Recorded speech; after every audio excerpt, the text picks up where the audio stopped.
Membara bersama Terence Das dan Sofia ke negara-negara ASEAN dan berebut peluang memenangi hadiah bernilai RM30,000 dalam program Travelog terbaru setiap Ahad 9.30 malam, Pasport ASEAN, Connecting the Region.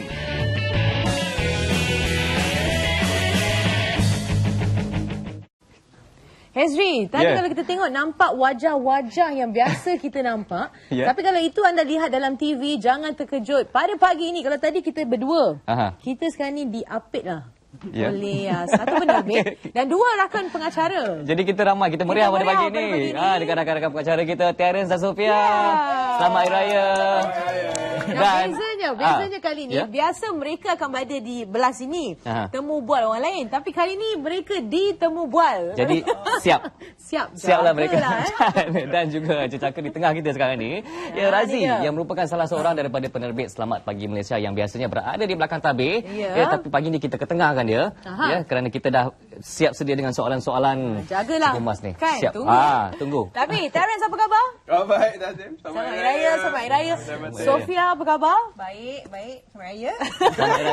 Rasa janggal Kenapa selalu mereka akan berada di sebelah sini? Seronok buat sekali-sekala. Tapi ada sebab. Ada sebab dan mereka kita berkumpul pada pagi ini bukan untuk bercerita tentang Selamat Pagi Malaysia, tetapi satu rancangan baharu yang akan kami keudarakan di TV1 bermula Ahad ini, 26 Julai pada pukul 9.30 malam. Rancangan apa tu Tazmin? Pasport ASEAN. Ini satu rancangan baru, kalau kita boleh katakan sebagai rancangan travelog. Dan kita nak berbalik pada penerbit. Cik Razi kita, apa khabar? Khabar baik. Masih dalam mood raya lagi. Sama-sama. Dia lain tau, orang yang biasa belakang tabir ni, bila kita bawa ke depan, dia macam gigil dia kan. Baik, Razi, kongsikan tentang Pasport ASEAN ni. Pasport ASEAN merupakan satu program travelog terbaru di bawah Selamat Pagi Malaysia Station semasa dan merupakan satu sumbangan oleh RTM untuk merancangkan lagi aktiviti selaras dengan kedudukan Malaysia sebagai pengerusi ASEAN 2015. Baik, jadi kelainan tentang program ini, Razi. Apa yang membezakan Pasport ASEAN ni dengan rancangan-rancangan lain yang mungkin juga akan mengetengahkan negara-negara ASEAN?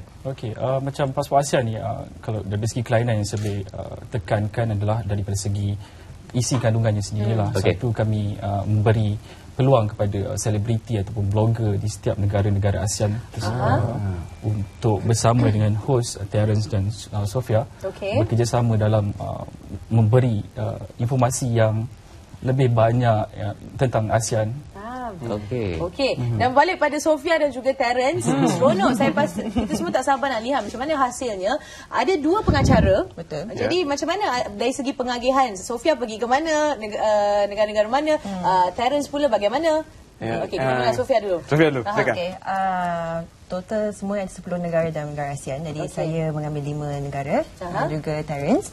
Negara-negara yang saya dah lawati bersama tim production semua adalah Myanmar, Vietnam, Laos, Cambodia dan Indonesia. Dan saya bermula di sinilah, di Malaysia, kemudian ke Singapura, Brunei, Filipina dan Thailand. Baik. Episod pertama di mana? Di Malaysia. Terence dulu yang akan keudara. Saya akan keudara dulu dan kita akan ketengahkan Malaysia sebagai tuan rumah kepada persidangan ASEAN, juga sebagai pengerusi kepada ASEAN pada kali ini, dan peranan Malaysia sedikit sebanyak dalam mempromosikan kerancakan perniagaan serantau. Terence. Kita sendiri rakyat Malaysia dan Terence sendiri seorang pengacara. Kita banyak kongsikan maklumat kepada orang ramai tentang Malaysia, tapi melalui Pasport ASEAN ni apa perkara yang mungkin orang belum tahu dan Terence sendiri baru mengetahui tentang Malaysia sendiri, negara kita ni? Sebenarnya apa yang kita boleh ketahui setelah kita lawat ke beberapa negara jiran kita lah, ramai di antara penonton Selamat Pagi Malaysia sendiri berada di luar Malaysia, di Singapura, di Brunei. Jadi mereka memahami tentang Malaysia dengan mungkin cara yang berbeza. Mereka melihat Malaysia dari perspektif kita, apa yang kita tonjolkan dalam Selamat Pagi Malaysia. Jadi saya rasa itu satu poin yang penting, kerana apabila kita berada di luar negara, kita selalu rasa macam kita ni melancong. Sebenarnya kita ni membawa bendera Malaysia, kita mengibar di Lagu Minang walaupun kita berada di negara jiran. Jadi apa yang kita tonjolkan itu penting. Dan untuk penonton-penonton dari negara ASEAN yang akan juga menonton siaran kita, kerana kita akan berada di Catch Up TV dan sebagainya, jadi mereka boleh menonton. Saya harap mereka juga akan melihat bahawa Malaysia sebenarnya memang menghargai ASEAN. Dan kita banyak memberi sumbangan kepada ASEAN itu sendiri. Dan berbalik pada Sofia, di mana terletak keseronokannya Sofia? Sofia mengacarakan program Pasport ASEAN ni. Jadi dari segi aktiviti-aktiviti yang dilakukan di setiap negara kan. Kalau ke Bali lain aktiviti, kalau tengok macam-macam tadi dia buat tu, lompat-lompat lah, naik sampan lah, dikongsikan. Macam-macam kita boleh belajar. Memang pastinya setiap negara itu memang ada keunikannya tersendiri. Kita pergi ke Indonesia, kita bukan saja pergi ke ibu negara, tapi kita juga ke Bali. Yang sekarang ni di Jakarta lah. Jadi apa yang menarik minat Sofia tentang keseluruhan museum Pasport ASEAN yang pertama ni adalah setiap keunikan dari segi budaya, cara kehidupan yang betul-betul berbeza daripada kita di Malaysia. Memang lain. Kalau kita pergi ke luar negara sebagai pelancong, kita tak nampak sangat keunikan sebegini tau. Kalau kita masuk kehidupan sebenar tu ya. Yang sebenar tu lain. Kalau kita betul ke keterai ke ibu negara dia, kita tengok cara kehidupan mereka, cara mereka buat perniagaan, memang akan membuka minda dan mata kita lah. Okey, cerita tentang kehidupan sebenar masyarakat di dalam negara-negara ASEAN ni. Apa cabaran yang dihadapi oleh kru penerbitan? Razi sendiri. Bukan mudah antara cabaran yang saya boleh ceritakan kembali lah, antara pengalaman selama musim yang pertama untuk Pasport ASEAN ni. Cabaran utama adalah makanan lah. Mencari makanan yang halal. Kami macam ke negara-negara seperti Laos, Myanmar, Filipina. Akses untuk mendapatkan makanan halal tu sangat sukar. Dan macam kalau di Vietnam, makanan halal banyak source dia, akses untuk mendapatkan makanan. Cuma harganya agak pricey lah. Saya rasa di situ kan, kalau kita boleh lihat, walaupun ada cabarannya, ada peluangnya, untuk mereka yang bakal menonton siaran ini nanti, mungkin terdetik lah nak buka perniagaan makanan halal yang mempunyai rangkaian di seluruh ASEAN. Jadi kita harap ini akan juga mencetuskan inspirasi kepada penonton. Dan kalau kita nak kongsikan, apa yang kita tengok di kaca TV tu lain, tapi sebenarnya di sebaliknya macam-macam.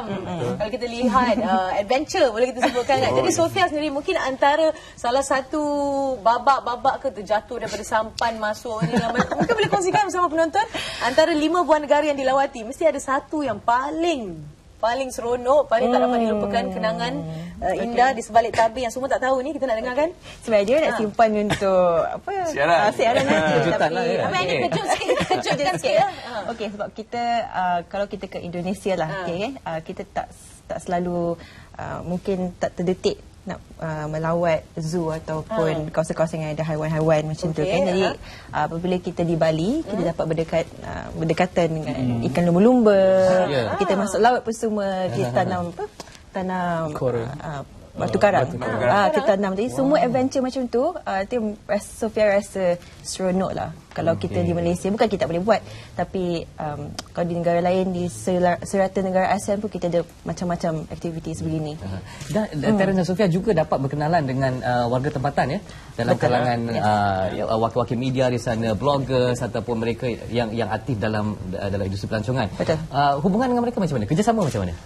Sebenarnya memang mudah untuk bekerjasama dengan mereka. Kita banyak juga dibantu oleh rakan kita Guide Travel yang menghubungkan kita dengan mereka di seluruh rantau ASEAN ni. Dan mereka sebenarnya gemar untuk membantu kita kerana mereka faham bahawa kita akan mempromosikan kawasan-kawasan yang mungkin kurang dilawati. Misal kata saya di Filipina melawat ke Bohol. Bohol ni pulau yang mungkin kurang dikenali oleh rakyat Malaysia. Dan juga kurang dikenali di rantau ASEAN kerana mereka baru digegarkan dengan satu gempa bumi yang agak dahsyat. Banyak kerosakan berlaku, ini lebih kurang 2-3 tahun sebelum ini. Dan selepas gempa bumi itu, mereka banyak mempromosikan kawasan-kawasan tarikan pelancong kerana cuba untuk menarik kembali pelancong ke pulau itu. Sekarang sudah selamat dan tidak ada lagi bahaya. Ini di mana tu? Cuba teka ini di mana. Wah, hebat. Ni cuba teka. Aduh. Ini pun masuk siaran juga. Ini di antara. Ini kat mana negara? Ini sebenarnya tak jauh, lebih kurang sejam saja dari kita di sini. Ini di Seremban, di Lukut. Port Dickson sahaja. Dan anda boleh terus saja selepas menyaksikan siaran ini, anda boleh terus pergi lawat. Boleh kita pergi. Itulah dia, banyak benda dalam negara sendiri kita tak tahu. Apa yang ada dalam ASEAN. Dan selain daripada itu juga ada yang ditawarkan kepada penonton ni Razi ya? Ya, secara ringkas. Secara ringkas kami menawarkan dalam program Pasport ASEAN menawarkan hadiah berjumlah 30,000 dalam kuis mingguan dan kuis terkumpul. So bagi penonton di luar sana yang berminat ataupun boleh ikutilah program Pasport ASEAN setiap minggu, setiap hari Ahad jam 9.30 malam mulai 26 Julai ini 13 episod. Ahad ni ya mula. Jadi kita akan saksikan beramai-ramai apapun masa terhad. Jadi kita ucapkan ribuan terima kasih pada Terence, Sofia dan juga Razi. Dan kita juga sama-sama nantikan musim seterusnya. Ke mana pula mereka, apa agaknya aktiviti akan dilakukan mereka. Jangan lupa yang penting Ahad ni 26 Julai 9.30 malam hanya di TV1 Pasport ASEAN. Sediakan pasport anda.